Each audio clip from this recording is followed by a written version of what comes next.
टीपू ने उनके साथ ये मशवरा किया कि यार मीरुद्दीन ने जो है ना मेरे वालिद का बड़ा मजाक बनाया है, तो अब इसका ना हमने इसको सबक सिखाना है। तो उनका काम सीधा सीधा था, उन्होंने सबक उसको ये सिखाया कि उसको उन्होंने मार दिया।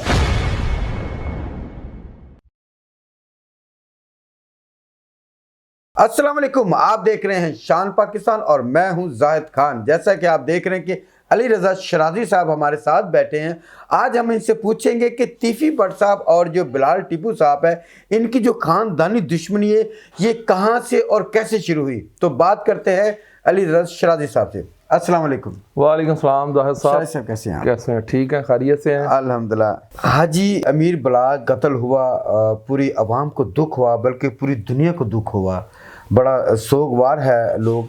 मैं आपसे ये पूछना चाहता हूँ कि ये दो ग्रुपों में जो दुश्मनी है, ये खानदानी दुश्मनी जो आ रही है, ये कहाँ से शुरू हुई? सबसे पहले तो आपके देखने वाले नाजरीन को मैं अस्सलाम वालेकुम कहता हूँ। और अच्छा, ये जो इनकी ख़ानदानी खूनी दुश्मनी है, इनका आगाज़ जो है वो तो जो दुश्मन है उनको भी नहीं पता कि हमारी दुश्मनी का आगाज़ कब हुआ। एक अमीरुद्दीन शख्स है जो अंदरून में रहने वाला था।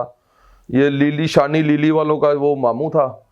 वो बिल्ला पहलवान जो इसका बिलाज का दादा था, उसको पीछे हाथ रख के चलने की आदत थी। वो पीछे हाथ रख के ना चलता था, जैसे पुराने ज़माने के लोग पीछे हाथ रख के चलते थे।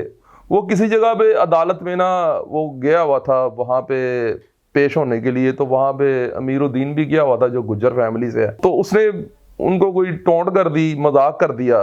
तो वो हनीफा और बाबा, जो अक्सर लोगों की ज़ुबान से आपने सुना होगा कि वो इनके गनमैन थे, वो इनके गनमैन नहीं थे। वो असल में जो है ना टीपू मरहूम के दोस्त थे। तो वो अड्डे पे बैठते थे। जब इनके साथ टीपू के साथ उनकी दोस्ती हुई है ना, उससे पहले भी उन्होंने 2 कत्ल किए हुए थे। बाबे और हनीफे ने 2 कत्ल किए हुए थे। एक औरत उनसे फौत हो गई थी, मर गई थी, कत्ल हो गई थी, उसमें वो क्लियर हुए थे। उसके बाद एक और काउंसलर था वहाँ का, उसके एक भाई को मर्डर किया था, उसमें भी वो क्लियर हो गए थे। उसके बाद उनकी टीपू के साथ दोस्ती हुई थी। तो टीपू ने उनके साथ ये मशवरा किया कि यार मीरुद्दीन ने जो है ना मेरे वालिद का बड़ा मजाक बनाया है, तो अब इसका ना हमने इसको सबक सिखाना है। तो उनका काम सीधा सीधा था, उन्होंने सबक उसको ये सिखाया कि उसको उन्होंने मार दिया। तो इंतजामिया जो थी वो इनके पीछे पड़ गई। उसका रंज जो था वो टीपू पकड़ा गया। उसमें ज़ाहिरी बात है पुलिस ने इन्वेस्टिगेट किया, तो उसमें टीपू ट्रकों वाला पकड़ा गया और बाबा और हनीफा रेस्ट हो गए। उसमें बिल्ला पहलवान भी रेस्ट हुआ। और बिल्ला पहलवान जो था वो कुछ अरसे बाद क्लियर होके, यानी कि थाने से ही क्लियर होके आ गया कि उसका इस कत्ल में कोई रोल नहीं है। तो उसके बाद कुछ अरसे में मीरुद्दीन के कत्ल में से जो है मीरुद्दीन अल मारूफ बिल्ला ट्रक्का वाला, उसने अपने बेटे को जल्दी निकलवा लिया। तो हनीफे और जो बाबे को इस बात का रंज था कि इसने जो अपने बेटे को जल्दी निकलवा लिया, तो हमें बाहर 2 साल लग गए हैं वहाँ से निकलते हुए।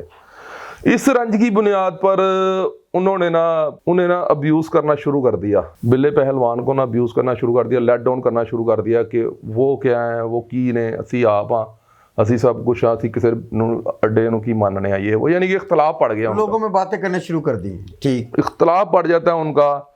तो उसके बाद बिल्ले पहलवान के पास एक बंदा होता था कैसर उर्फ कैसरा नामी, और बिल्ले पहलवान ने उसको फिर इनके पीछे लगाया।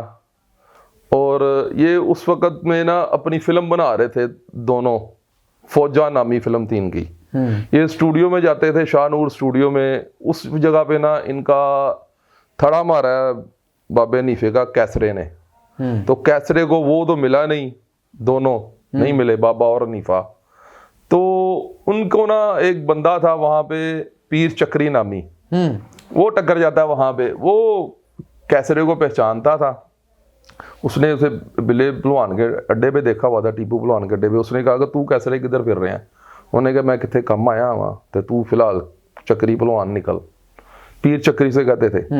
उसने क्या किया, उसने ना कोई गड़बड़ करने की कोशिश की। कैसरे ने उसको वहाँ पे मार के ना अपनी गाड़ी की डिग्गी में बंद कर लिया। अच्छा, ये उस लड़ाई की बुनियाद जो ना आगे चलती रही।